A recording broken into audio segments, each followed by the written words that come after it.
Hey guys, and welcome to the first installment of my series of Doctor Who episode reviews. So I hope you enjoy it. If you do, I will make more series of Doctor Who reviews as we go along. But I'm going to be doing 3 or 4 episode reviews for the time being, and if people like them, then I will do more. But yeah, I'm going to start off with the Cold War reviews, being as the episode has just gone, or by the time this is on YouTube it would have been a week, which means the episode of Doctor Who Hyde will be on tomorrow. It's kind of a week later, time travel, and yeah, I was supposed to review the 3 Doctors as my first edition, but being as I wanted to review the Cold War, it made more sense to do that first because the episode's just gone. So that's what I'm gonna start off with first. So right, onto the story. The story begins where there are the people, or the soldiers and the captain on the submarine. There's like this camera shot of the North Pole, and then it goes zooming into the ice, and then you see the submarine. Good CGI animation there, and there's people running about and moving across each other and sliding past doors and stuff, and there's lights flashing. It's very claustrophobic. There's people shouting, and it's a good beginning because they're doing a drill for a nuclear demonstration or for a nuclear strike, and it is a drill in case they were to be attacked or whatnot. It's quite good. And then after that scene cuts, we get this kind of stupid scene of one of the soldiers with a blowtorch and a lighter, with this great big chunk of ice, and he said like, oh, the professor says you're some sort of mammoth, but life's too short to wait, so he decides to melt it, and then they cut to the credit when an Ice Warrior's hand smashes out the ice and strangles him.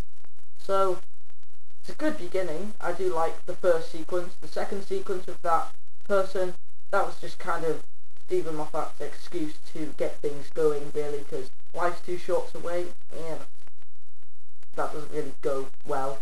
But Ice Warrior had to get out the ice somehow. But they could have said like, oh, there was a vent behind it that was blowing hot air and it melted, or something like that, or it got knocked over and the ice smashed, or something like that. They could have made it a little bit better, but still, it was a good scene, I guess.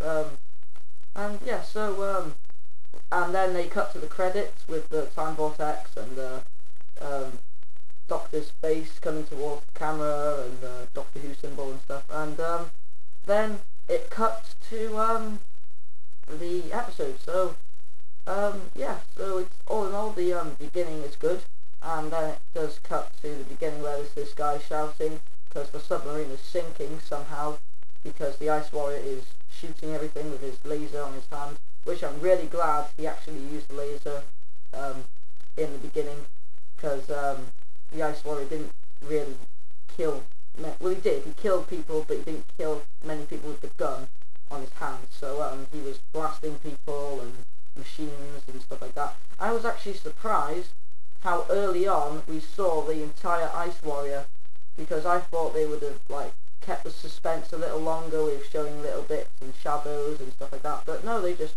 straight after the titles, you see this Ice Warrior knocking and bashing people into walls and shooting them, and it was this big tank thing.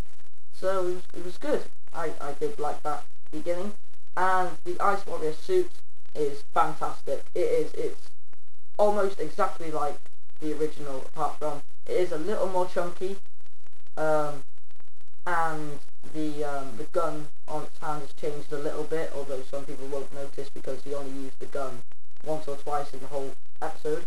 But yeah, the only thing that's different with it that I could see, I'm probably going to have to watch it again to get all the little details, but it doesn't have the fur coming out of the gaps in its armour anymore. It had fur on its legs, on its shoulders, and on its arms, and it doesn't have that now. I guess they thought it would look a little bit silly, but doesn't really matter. It doesn't make much effect to it. But yeah, the Ice Warrior suit does look fantastic, and the actor did a fantastic job at playing him. The voice was very creepy, although it wasn't the original voice, because the original voice was very whispery and like a snake and that kind of thing. And then the big voice thing, and yeah. So I'm not too bothered about the voices really.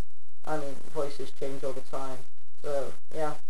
And then obviously they cut to the Doctor landing on the submarine, and he thought he was going to New York, or I don't know, he said somewhere, Las Vegas or something like that, and he said this is definitely not that, because we're in a submarine in 1983, I think the date was, yeah, I was trying to remember there, and obviously it's during the Cold War, so he's like, oh, this is a Russian warhead, and yeah, so the story, all in all, is good with that premise of the Cold War. And yeah, so then I'm not going to go through the whole episode because it will get a bit dull and repetitive, me just talking about the episode on the whole. So the actors were very good. Matt Smith did a brilliant performance. Jenna Louise Coleman, for me, this is her shining glory. This is her moment of glory, really, this episode, because it gets real for her. She does say in a scene when the Ice Warrior has killed two of the soldiers, she sees the bodies, and she's talking to the professor about she's talking to him about how she did good talking to the Ice Warrior, and she was negotiating, and she thought she did a good job, even though it wasn't really good. I'll talk about that in a minute. And then it became real for her when she saw the bodies, and she's kind of become more of a in-depth kind of person now, because she's getting to cope with what she's going to have to face when she's on her travels with the Doctor. And yeah, so that story, just for that, is making Jenna Louise Coleman one of my favourite new companions. But we haven't seen any other episodes with her yet, so she might turn out to be really bad. But yeah, this is only her third or fourth episode. Well, fifth if you count Asylum of the Daleks. So yeah, so yeah, with that concept, it's quite good. I think the professor, or whoever he is, who got the big ice cube with the ice warrior in it, I think he's more of the comedy character, because he does say in one of the scenes, which I thought was quite funny, he's saying, so you're from time and space. He's talking to Jenna Louise Coleman, and she's like, as Clara, and she's like, oh, I can't tell you anything about the future. And he's like, please, you must tell me, do whatever he said, do this band split up. And then she just bursts out laughing, and I thought for a moment he was going to talk about, like, oh, what happens in the future, do the missiles strike, is it the end of the world, does the Cold War finish? I thought he was going to talk about the future of the war, since it is the Cold War, but no, he talks about a band splitting up in the future, so I thought that was quite funny, even though he didn't really need it to be there, but he's a funny character, and I'm glad the Ice Warrior didn't kill him, because I'll get to that in a minute. So right, when the Ice Warrior reveals itself, or when it comes out of its casing, it's a really good scene, because Clara is slowly approaching the chained up Ice Warrior, and it's like talking to the Doctor on the thing is saying, oh, Doctor, I'm going to destroy the world, I've got nothing left to lose. And then Clara touches the helmet of the Ice Warrior, and the helmet like falls backwards, and then obviously it's an empty shell, so she's like, oh no, there's something wrong. And the Doctor panics, because he hasn't seen an Ice Warrior out of its suit before, and it's kind of a thrilling scene in a way, because then it's like running around, and it was like this little skin coloured like octopus thing, like you only got a quick glimpse of it and then it was gone, and you could see shadows, and it was running across drain pipes really fast, so you didn't actually get to see a good look at what it was, thankfully, because we got to see the fingers and the head. The fingers were all they were like the Silence's fingers, and they're really long. And I don't get how that kind of works, because if the Ice Warrior is a creature in a suit, how come the Ice Warrior's suit's fingers are really big and chunky and is like clamps, and then when it comes out of the suit it's got these great big 8-inch fingers? I don't get that, but there we go. And you could tell it was kind of rubbery as well, because when the claws of the Ice Warrior go on someone's head, it's moving around, and you could tell it's just flinging all over the place because it's just rubber. But it doesn't matter. And I wasn't too fussed about the way the Ice Warrior's head was. It was alright. The head, when the helmet lifts off at the end and he says, "Will you look me in the eye and say that you can destroy the world?" And he takes off the helmet and the face is there. I wasn't too bothered about the face. It wasn't that bad CGI. And I thought it was alright. There was bits of hair. It had the red eyes and the scales on its forehead, a big line here for some reason. And yeah, so it was an alright design, I guess.